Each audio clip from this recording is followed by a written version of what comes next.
पावभाजी म्हटलं की अगदी लहानांपासून ते मोठ्यांपर्यंत सगळ्यांना आवडणारी डिश. चला तर मग आज आपण चमचमीत अशी पावभाजी करूया. तर सुरुवातीला मी बटाटे छान साल काढून घेतलेत. यामध्ये चिरून घेतलेला फ्लावर, ढोबळी, मटार, बीट आणि गाजर ॲड करायचे. कुकरला 2-3 शिट्ट्या काढून घ्यायच्या आहेत. 1-3 शिट्ट्यांमध्ये भाज्या छान शिजतात. तर अशा पद्धतीने भाज्या छान शिजून झालेल्या आहेत. आता आपण हे मॅश करून घेऊयात.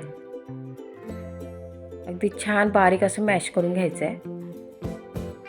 तर मस्त असं स्मॅश करून झालेलं आहे. आता फोडणी देऊन घेऊयात. कढई छान तापून झाली की यामध्ये तेल घालून घेऊयात. तुम्ही तुमच्या आवडीनुसार कमी जास्त तेल घालू शकता.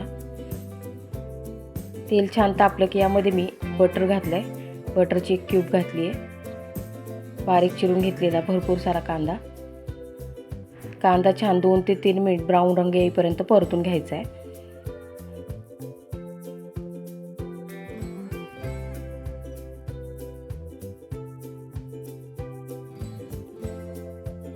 कांदा छान परतून झाला की यामध्ये बारीक चिरून घेतलेला एक टोमॅटो घालायचा आहे. अगदी तेल सुटेपर्यंत छान परतून घ्यायचं आहे. आता यामध्ये आलं लसूणची पेस्ट घालूया.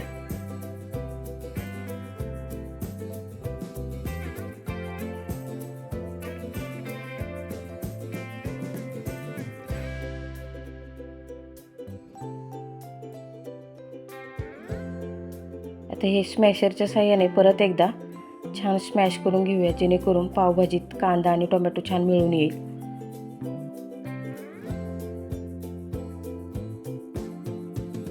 छान असं स्मॅश करून झालंय.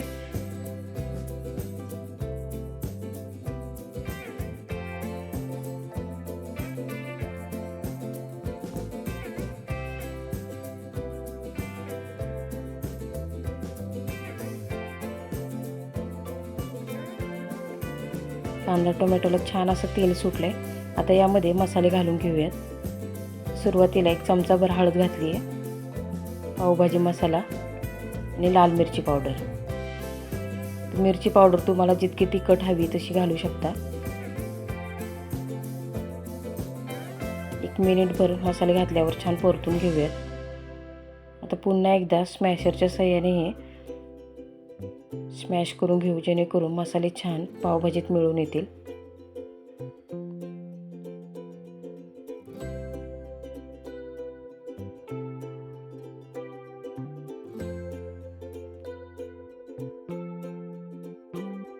आता यामध्ये स्मॅश करून घेतलेल्या भाज्या घालून घेऊ. फोडणीमध्ये छान ढवळून घेऊया. भाज्यांचं शिजवून घेतलेलं पाणी तेच ॲड करायचं आहे.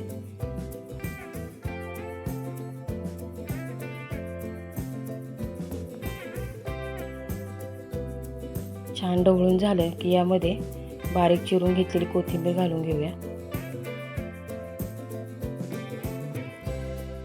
थोडंसं बटर आणि चवीनुसार मीठ घालून घ्यायचं आहे. हे सगळं घालून झालं की पुन्हा एकदा पावभाजी छान ढवळून घ्यायची.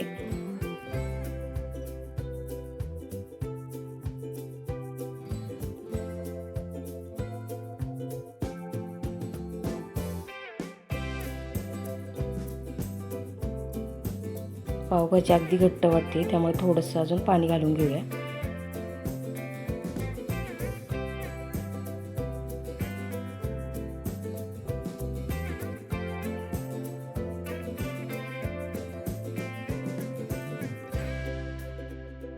आता हे सगळं ढवळून झालं की यावर साधारण 3 ते 4 मिनिट ताट ठेवून शिजवून घेऊ. ताट ठेवून शिजवल्यावर काय होतं, पावभाजी छान मिळून येते. पावभाजीला तरीसुद्धा छान सुटते. त्यामुळे 5 मिनिट ताट ठेवून छान वाफवून घ्यायची पावभाजी. तर तुम्ही पाहू शकता अगदी मस्त अशी तरीसुद्धा सुटली आहे आणि पावभाजी एकदम मिळून आली आहे. अगदी रसरशीत अशी मस्त अशी पावभाजी तयार झाली आहे आणि रंग देखील अगदी सुरेख आलेला आहे. तुम्ही पाहू शकता मस्त, आणि सुगंधसुद्धा अगदी मस्त सुटला आहे पावभाजीचा. चला तर मग पावभाजी तयार झाली आहे. आता पाव भाजून घेऊया. तर थोडंसं बटर तव्यावर घालून घेऊन यावर पाव भाजून घेऊया.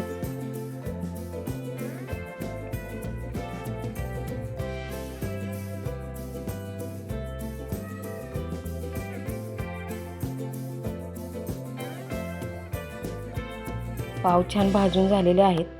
पावभाजी आता आपण सर्व करून घेऊया.